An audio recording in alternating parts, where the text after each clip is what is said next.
right, folks. Well, you know you're in for a treat when you hear that tune, 'cause it's time for another week of the Rec Poker Podcast. I'm your host, Jim Reid, Bluffsterini in the home game and at Rec Poker Jim on Twitter. And I have the best freaking job in the world talking poker with my friends here on the Strategy Forums edition of the podcast every Monday night while we steal each other's chips in the free play money nightly home game. Now, I want to mention that we're brought to you by Running Aces. They're the official sponsor of the Rec Poker Podcast, and they're located less than an hour north of the Twin Cities in the beautiful state of Minnesota. Find out more about them at runaces.com. Now, most of what we do here is free. We're a largely volunteer-based organization at Rec Poker, so we depend on support from our sponsors and from our premium members who take part in our training material and study opportunities for only $22 a month. Now, you can sign up for free. We've got a vast collection of free resources for new and intermediate poker players, and all it takes to join is an email address and a smile, although we do insist on both. But we think our premium membership at $22 a month is more than worth the cost of admission. But we're going to give you your first month for only $5 if you want to give us a try by using the code RecPoker at checkout. And if $5 sounds like a lot, buddy, I get it.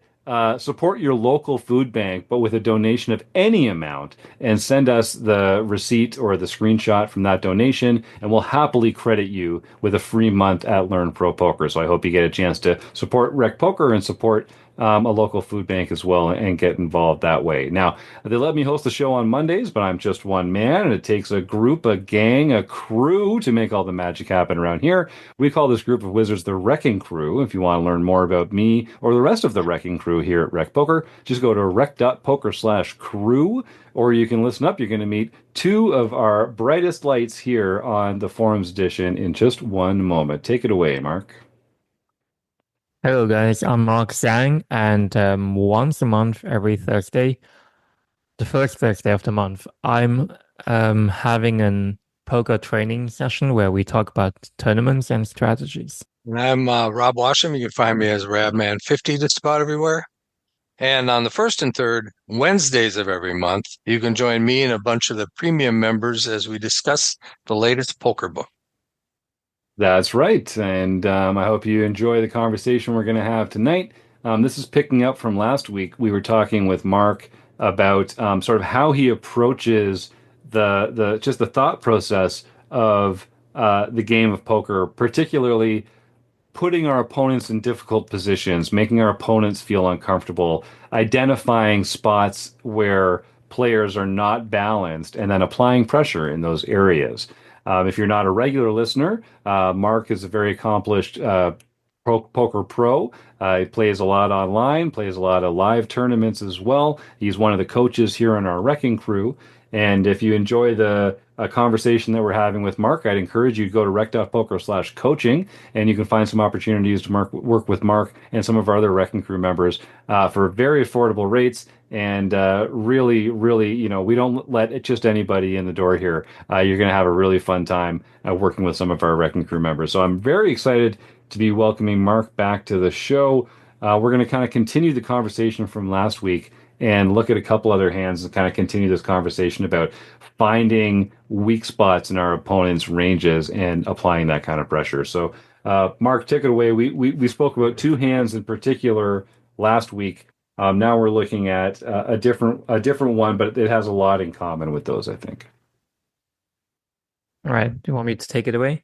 Yeah, please lead us Okay, in. so the hand we are talking about, it happened actually at the same hand I had last week, the 4-3 of clubs. It's the same table.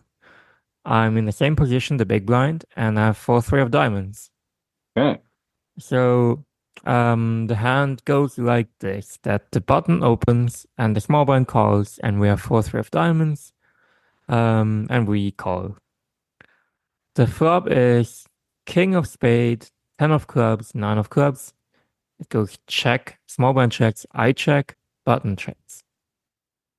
Turn is a jack of spade, small blind checks, I check, the button checks. The river is a deuce of hearts, and the small blind checks. And I've bet about 70% pot, and they both end up folding. So it's a very quick hand, nothing really to talk about, but if you actually think if you think about their ranges and how they have to construct minimum difference frequency, um, it is interesting. I'll tell you why. So my value threshold on the river should be two pairs, like two pairs and straights. Okay. And Mark, when the river comes, the board is King, Jack, 10, 9, 2 with two spades and two clubs. So it's a four straight. Anyone who has a queen has a straight. Um, and there was no betting on the previous street, so we can't. All we can infer from that is what our opponents would have checked at every opportunity along the way. So you're saying Sure. your threshold for value betting would be a two pair because there's four straight on the board? So because we remove a lot of like straights from every player because of their actions up to the river, like the small blind, I think he would start betting sometimes a queen on the turn, and at least on the river. It's very unlikely he has a queen. So if he doesn't have a queen and the button is the same, like he would bet the turn at least with a queen after getting double checked twice. So like you would want to get some value and like what's the point of getting sneaky? And there are two flush draws. So Right. most people would just bet for protection for value. And um I think yeah, that's a very clear bet. I think most people would find it. So when straight is like a removed, like the next best hand would be sets, and I do not have any sets because I would three bet a lot of them pre-flop. So the next possible hand I could have would be well, I could have 7-8, I guess, but the next possible hand would be two pairs. So I need to bet some two pairs. And because I have four high and I'm bluffing, I will bluff like other hands, like 5-7 of hearts, 8-5 of hearts. And because I'm betting so many like trash hands, the new equilibrium would be that I need to bet some king jacks and some king tens to have somewhat of a balance in that line. So the other guy cannot pick me off with any pair, right? Hmm. But Rob? would you have any two pairs that wouldn't bet on the turn? Yes, because I believe that the button. So what happens if I bet two pairs on the turn, what am I getting called by? By a queen or I'm getting raised? And now I'm in a dicey spot where I don't know if I'm ahead or if he's bluffing. So I would face the turn decision of like, does he have a straight again on the river? The second thing is I do think about the bottom of the buttons range. The buttons guy's name is Alan Castro for some reason. Like if the The guy on Alan the Kessler? Yeah, we don't know no, if it's the Alan Kessler. no, He it's likes not. buffaloes, though. Yeah, it's some It guy from could be. It Taiwan. could be. Yeah, Uh, yeah. so let's say the like I'll take a hand that the button finds as a natural check on the flop. I'll give you this hand. It's ace nine. Okay. Okay. Bottom pair, top kicker. Yeah, with a gut shot. If I Yeah. bet king 10 for a decent amount of sizing, he's not gonna call ace nine. So I don't really need to protect. Like it's a board of like you have it or you don't because there are a lot of like medium equity hands like the flush draws, but the flush draws would start betting as button at some point, like either flush draws. The small blind could be trapping a queen twice because he's out of position against two people. That's very reasonable. But after the third check, so no, that's why I actually would not bet my two pairs on the turn. Like even if I have 10-9, it's not a guarantee that the run out is clean that I can bet on the river again. Like, what if the river is an ace, a king, a jack, a queen, an eight? Like, it's just like Right. a seven would make a straight too. Like, they are not very clean runouts. They're like spades, clubs, like 10. Let's say you have 10 9 of hearts. You shouldn't bet it because the again, going back to when we get called, we're performing very bad. But if we check and we keep in the 0% equity hands like pocket fives from the button that he could bluff and we could check call, so we can check call, we actually gain some value. Yep. And that's why I would have Even two pair. even I can follow that. That's an excellent explanation. That makes sense even to me. Rob, did you want to jump in there? No, that makes total sense. Something Okay. that struck me as you were talking about this hand is I play a lot of cash online, so it's not exactly the same. But what I find is if we get all the way down to the river and no one's bet yet, 9 times out of 10, it's two people with a couple of small pairs Hmm. Correct. that are under pairs to the board.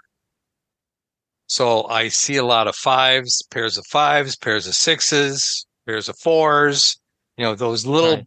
pocket pairs that have a little bit of showdown value, Hmm. but are performing very badly if they bet and get called. Right. So I think the small blind has a small pocket pair. It's the only reason he I would ever mean, spot. I agree with you. And well, we'll get to that. That's very interesting, like what you said. I think also like the button could have pocket eights or pocket sevens and these Yep. type of Yep. stuff, these type of Yep. holdings, right? But Yes. if you think about my entire range, like there are some hands I'm gonna bet on the turn, which are like straights and some flushes, flush draws. So when I get to the river, what do I have as a bluff that check? If I bet every two pair on the river, what do I bluff on the river? That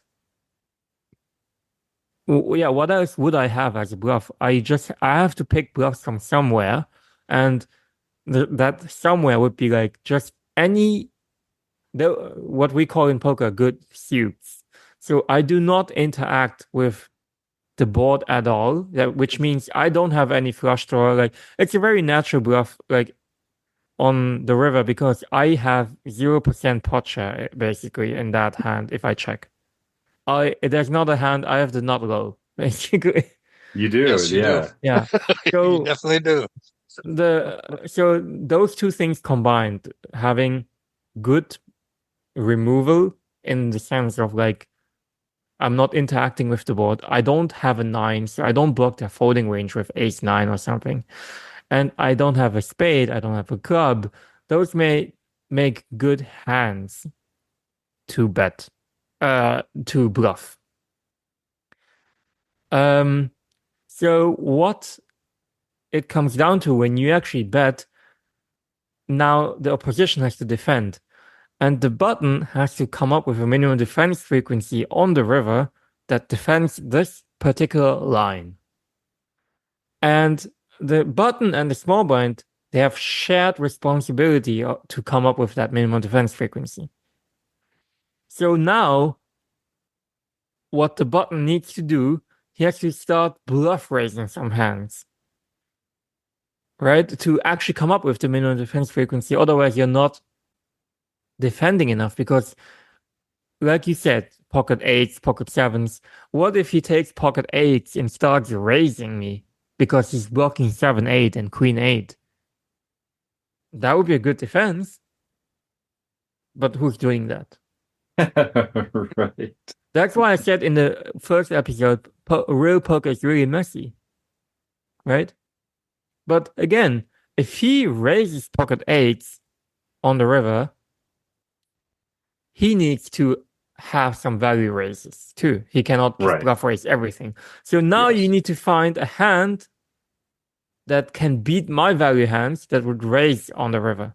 And can you see how the unbalance now starts Yeah, unfolding? Like, because he didn't bet anywhere else, well, he doesn't have any of those hands on the river. Is that what you're he could saying? have queen ace queen of spades, for example, maybe, or king queen of clubs, right? King queen of clubs is actually a very good hand to take this line. But what do most people do? They are unbalanced. They want to bet all their hands. So now, like, Well, they want to how you start building a can, pot with a big hand. Yeah. yeah, exactly. So, which I agree with most of the time. Like, I think with a good hand, you should bet. But then you can't bluff raise on the river because you don't have these hands anymore. Now, every time, w what happens with the 7-5 of diamonds hand of last week, if you start bluff raising all these hands, now I'm jamming my entire range because I know you don't have anything to call with.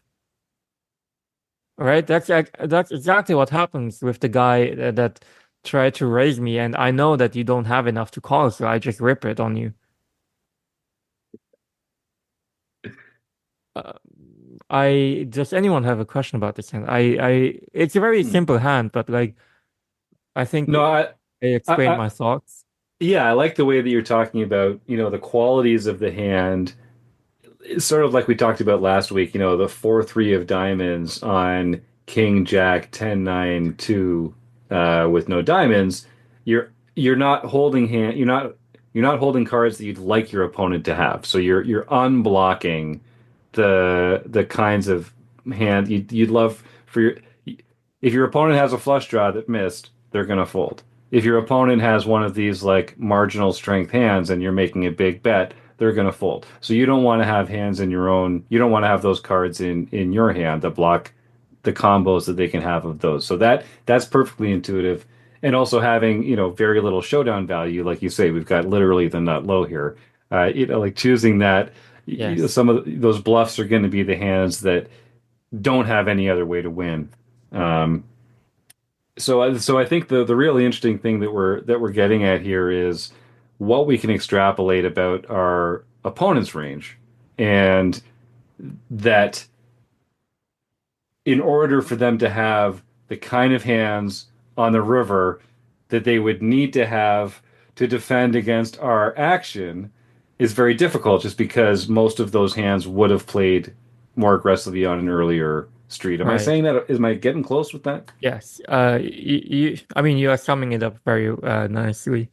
Um, Also, why I included this hand, it goes back to like when we defend from the big blind, we have to take some stabs. We have to be active and win pots without making the hand because you Yes. don't get to like we're in the big blind, we defend 80% of our range. We can't make hands with 80% of our range. Right. Um, we just have to find some bluffs and find some raises. Um, yes, I think that Hmm. sums up pretty much a lot. Yeah. So, there was one more hand you wanted to take a look at with us today. This was the Mhm. six of spades, four of spades hand. So This is a really spicy one. it's a really spicy one. All right, I love Mm. it. This is like as far extreme of like an adjustment I can make if people are really unbalanced. All right, I'm Um, excited. all right, shall we start? Yeah, yeah, let's jump in. So Okay. we actually get to play a hand with Mark in position here because we're on the button for this one. So And nice. that shows you what position does. Okay, cool. We are playing, let me check, 2015. We're playing about 35 big blinds. 30, yeah, between 35 and 40. Okay, effective. And it's a bounty tournament. And Yeah, I cover him. great. So action starts as this that middle position opens and I have 6-4 spade on the button and I call. And everyone folds. Flop comes the famous King 7 deuce that we always talk about. King We of do talk about diamonds, that a lot. the 7 of hearts, and the deuce of hearts. Okay. He goes for 1/3. And here again, most people would just check out. They would be done with the hand Yes. because they are like, oh, we have nothing. Like, we just fold. But which is actually the correct way to play. Okay. But how I exploit in this particular spot is I am aware that when people see that board and they have pocket eights, pocket fives, ace 10, spades, they would just c-bet because people love c-betting. Plus, Yeah, because that's right. people that call in the bit in out of position, or actually you're in position. So Yeah. I'm surprised because shouldn't your range be tighter than 4-6? Is that a normal? My range should be tighter, but because it's a bounty, I have a lot more trash in my Okay, range.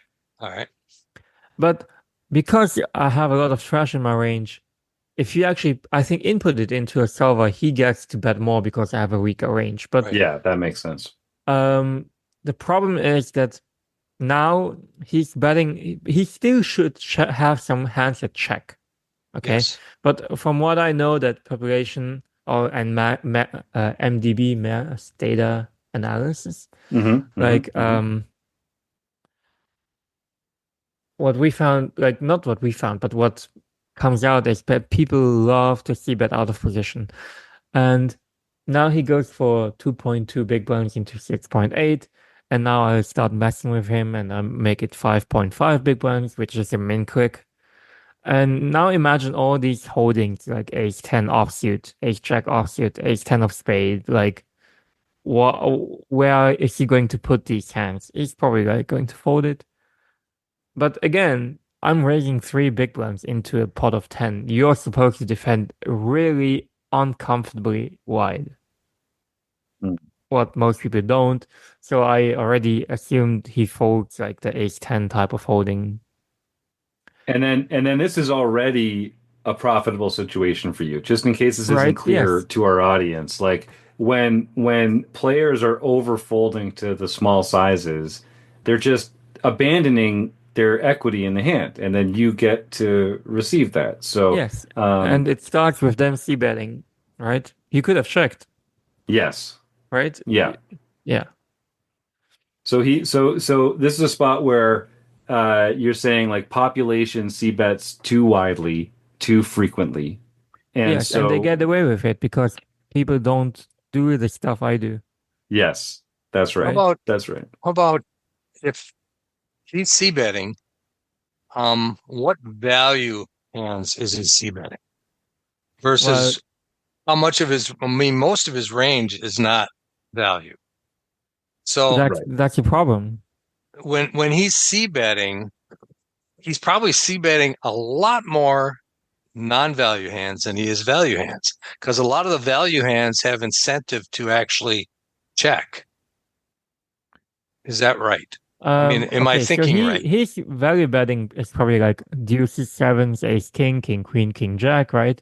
But then where does he put the queen, jack of clubs? Where does he put that in? Where does he put the pocket nines? Like where do those hands go? They have to go somewhere. Where are they, right? Like he he raises all of these hands pre-flop, like ace five of spade, right? He raises that pre-flop. Where does he Mhm. put that on the flop? Into c-betting range or in the checking range? They have to be somewhere. I'm gonna find out where, right? And I'm gonna find out where by just making that small raise. Where like, what are you gonna do with queen jack of clubs? I like to see that. Like Yeah, with Yeah. ace 10 of spade, with ace 9 of spade, ace 8 of spade. Like there's so many hands that like, well, what are we doing, buddy? I like it. Anyways, Like so it. he goes for the call, which like fine. The turns comes a 3 of diamonds. So remember our last conversation. By the way, and he checks to me. So the this hand has particularly good properties because it does not interact with the board again. Like a hand that I don't want to have would be ace 4 of diamonds. Because if Hmm. I bet and get shoved on, you get good odds to call, but you're behind. So this is a hand I do not mind bet folding. I have 0% equity, like 0 to 5% equity in that hand. Like I have a bad gut shot, and that's it. And this is again for our audience. This is we're holding 6-4 of spades on the button. The board is king of diamonds, two of hearts, seven of hearts, three of diamonds. So All red, all right? right, yes, Yes. yes. So he Now, he now, checked. Mark, some of our listeners might say, "Well, Mark, how can you say you're not intersecting with the board when if like a five comes, that completes a gut shot for you?" And I think what you're going to say is that because of the position of the opening player, like just the you're not blocking the combos that they're likely to have in their hand, given that they opened from there. They're not going to have a lot of the Right, straight's not really relevant to their hand strength. Am I correct? right, because he does not bet call on the flop with any hand that has a six of spade in his holding. Like Right. um maybe king six of spade could be one, but like most what he's getting to the turn with is flush draws because I don't have the flush draw. Hmm. And my idea was actually if the flush draw breaks off, it's more likely he has ace 10 of diamonds, ace 10 of hearts, like these type of hands, right? Um so he has about 25 big blinds behind. The pot is 18 big blinds. Okay. And I go for half pot. Hmm. And here's where the manipulation of the range starts happening. Put yourself in the villain's shoes and give yourself king queen. What are we gonna do? With two flush draws Right. out there and I bet half pot. Yeah. So So at that point, we've got like a 2x bet we have behind. So 70% pot behind basically. yeah. Yeah. So I think we're probably shoving a lot of those Right? hands. You'd have, yeah, What yeah, both yeah, kings. okay. What like so everyone agrees if we have value we just shove, Right. right? We want to protect, which is correct, don't get me wrong. Yes. Yes. But So when we just call, what does that against say about our against a range? Yeah. crafty villain on the button, you need to have to cover that check call line when the flusher breaks, correct? Right. Because Right. otherwise you have nothing to call with again. Because in that on the turn is where the manipulation happens, where if I force you to reveal what you have, because if you have top pair, you're gonna protection shove. If you have top set, you're gonna protection shove, which top set should be a great call actually, because top set has 95% against my hand. Anyways, what most people do, they shove. So now on the river, it becomes really spicy. It comes to Jack of Diamonds, Hmm. and he goes for 1-6 pot. That's pretty small. Hmm. It's about a quarter And of his stack too. Yeah. Well, it has to be yes, small because there's going to be chips left. Yeah. yes. And now I send it, put him in the bin. Yeah. Yeah. So my question again is, I would like to see you defend this frequency, like this minimum Right. defense frequency. Like I like you to show me a hand that takes this line that can call the river. Yeah. Because Yeah. I actually was gonna give up. Because like I said, my hand has good properties of unblocking the two flush draws. So if either one of them breaks off, I'm happily shoving it because I'm unblocking it. But now one of them gets there. But now he takes a line where I just don't think it's a flush. What flush is it? Are you gonna? I think most people are going to donk jam the flush or check Right. call. Like if you have ace 10 of diamonds, are you really gonna bet five big blinds? Aren't you going to let me like just send it in, Yeah. right? Yeah, for sure. So now it's a holding, it's a range that almost always folds the river. Just because how unprotected of like top pairs and nutted hands he has on the turn, combined with the river donk. like he has to have a hand like ace seven of diamonds that takes this line or ace deuce of diamonds, Hmm. and it's just like sure you can have these two combos, but what about the rest of all your hands that you get there with? What are you And gonna Mark, call? and Mark, you're singling out the ace deuce of diamonds and the ace seven of diamonds because that would have given them one pair on the flop. Uh, Yes, that and can then actually they, find some continuous. That would and actually then, play reasonable this line, but then you still have to find the 1/6 lead on the river. right, right, right. Is Yeah. that some sort of blocking bet with an ace high hand or a seven or something like that? Well, Even it's a really hard king. to actually because people are like coming up with their own strategies, right? They want to play street poker, and that's how you punish people that craft their own strategies because I will find the line that you are not balanced in. Mm. Hmm. Like they're trying to play tricky or play like like we said the other week, like check call with eight high on the turn and then donk with the straight gets there. You want to be like tricky, but like I'm gonna find out. Have a good night. I like the way you talked about contorting or manipulating your opponent's range. This is something that I first encountered listening to the Thinking Poker podcast, Andrew Brokus and Nate Mavis like 10 years ago. Um, the idea of using bet sizing to contort your opponent's range. And it's true. When you choose certain sizings, you can really eliminate a lot of holdings from your opponent's range when they don't take a certain action. Like you're pointing out, like a lot of the strong hands are going to respond to this size bet by raising.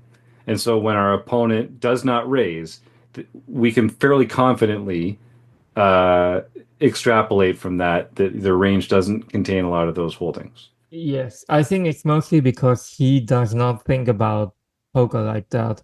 Like if I was in his shoes and I have top set, I would pick this hand to check call. Or if even if I have aces with the ace of diamonds and ace of hearts, Hmm. something like this, I would protect that line because I know it's important to protect that line. But to most people, they don't think about poker like Hmm. that. Like I care about well, that's actually what GTO is about. You're supposed to be protected in every line, and Hmm. once you start exploiting, you're opening yourself up to counter exploits like these.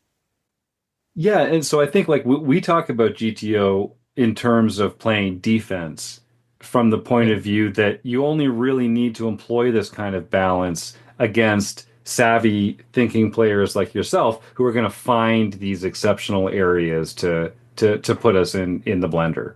Um, it sounds like based on talking to you over the last couple of weeks, you would be less concerned about being, defensively balanced, playing against less experienced opponents who aren't gonna find these counterintuitive like bluff spots. Is that fair? exactly. Like I against recreationists, if I know there's a certain run out where he never folds, I'll just I'll pick a shopping size. That's what I call it. A A shopping shopping back size? size. It feels like shopping. Like I just bet whatever I want to get called with for. Yes, yes, okay. I Yes. like it. I And like then it. like for other situations where I know that they're going to fold range, like the 4-3 of clubs we had the other week, I'll just go all in because he can never call. Like he doesn't Hmm. call.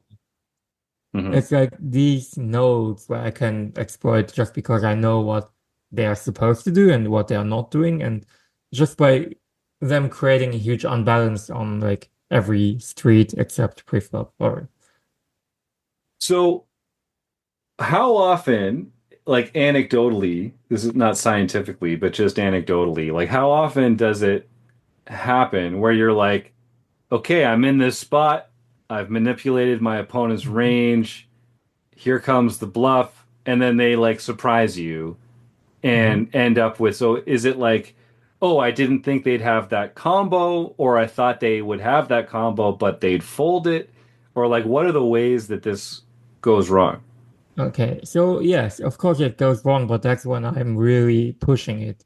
Like I'm really out there. Like it's like I try so hard that it looks like a whale or fishy and bad. That's how I you would get caught. But if I stay within like reasonable assumptions, it almost never happens. Yes, there's an oddball where I mean I don't think it's unlikely he would show up with an A7 of diamonds, Mhm. but it's one combo. You You just, still have to defend the other yes. 99% of your range. And as long as a person doesn't show up with enough defense to reach the minimum defense, all your plays become profitable because he can't reach it. Yep. Yep. I think that's a key point there. Rob, did you have something? No, no, I was about to sneeze, so Oh, okay, good man. I'm trying to stop myself. Yeah. Because I do want to reinforce to our audience, because these are, like a lot of poker plays, they're not they don't have to work every time. They just have to, in the long run, work frequently enough given the price that you're setting for it. And that's how we like, yeah, please. So sometimes when I bluff it off and they actually ends up having a seven of diamonds, I'm like, how unlucky am I that Right. I get like the run out dictates that I have a bluff and they just have this one combo. I actually feel I'm running bad. That's actually how I think. I'm running so bad he actually has a seven of diamonds.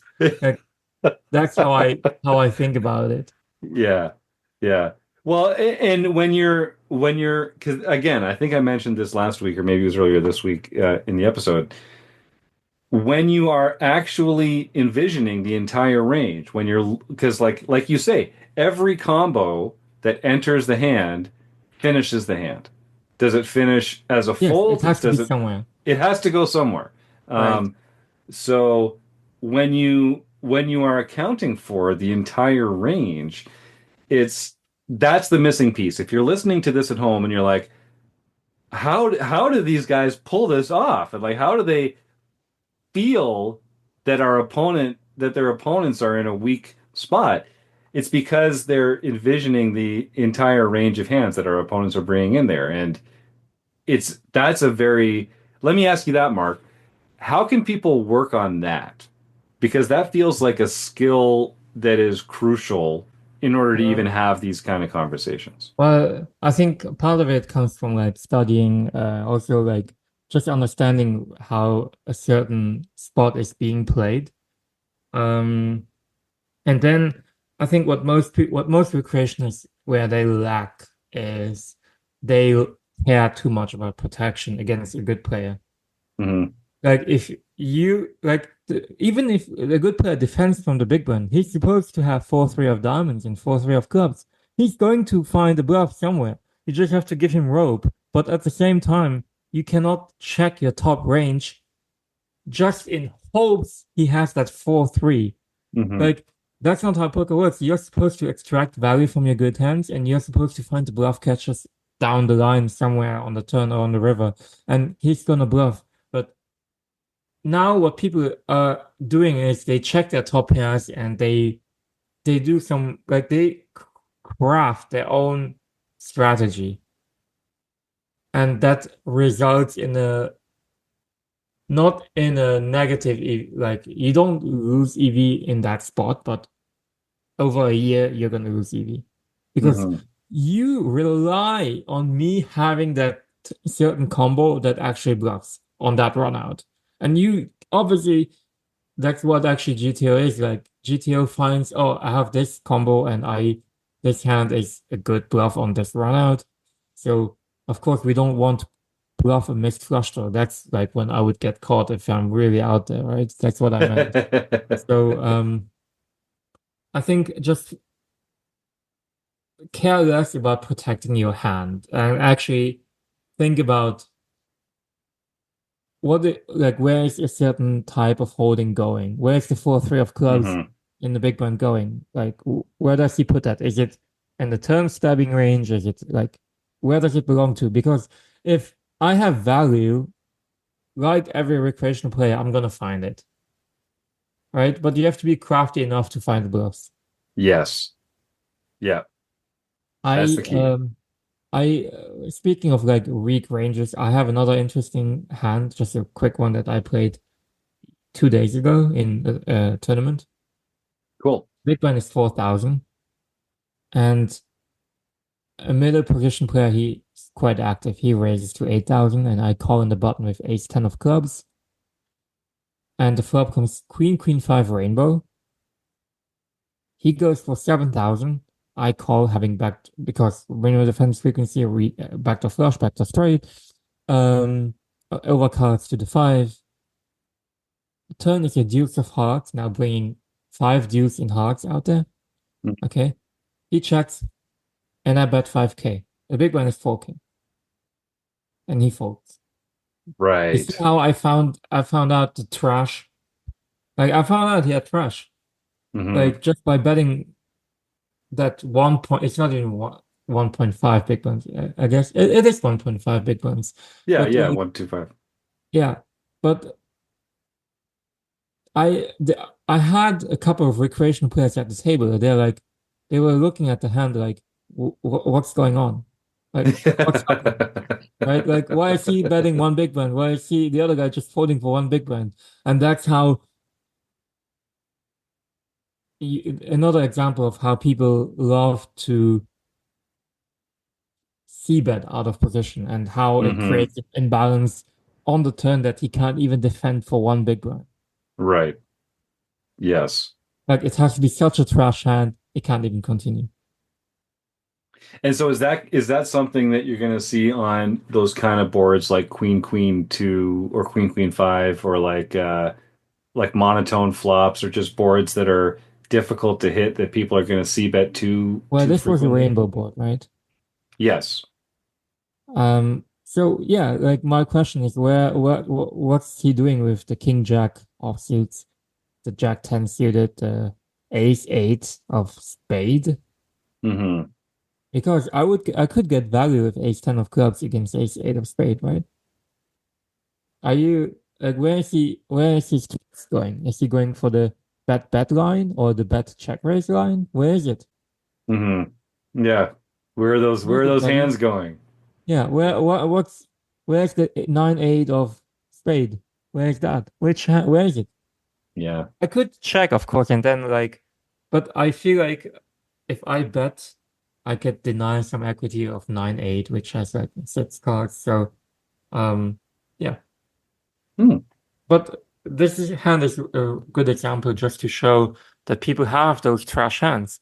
Like I ended up having ace 10 of spade, but what if I have 9-8 of hearts? What if I bet Yeah. one big one and I get you to fold jack 10? Right. Right? Like No. they all have these hands. It's just like just playing enough, I guess, and finding out like where does preparation put all these hands that don't connect to the board. Because it is hard to connect to make a pair.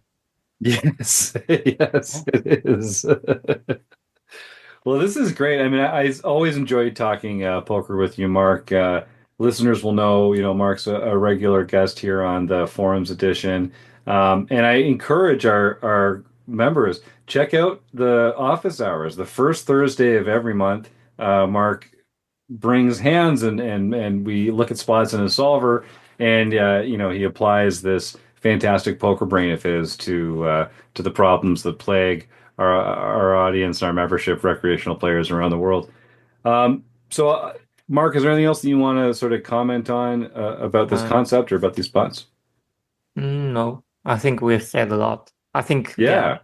there's lots of value to be had in that podcast. Yeah, I was gonna say for 2 episodes of a free podcast, I think people are getting their money's worth for the last couple of weeks for sure. If you want, and I'll just remind again, if folks go to rec.poker/coaching, you can find opportunities to work with Mark and some of our other Wrecking Crew members. And I'll say again, if this stuff sounds complicated to you, that makes sense. Like this is pretty sophisticated relative to a lot of the study material that we often bring onto the show.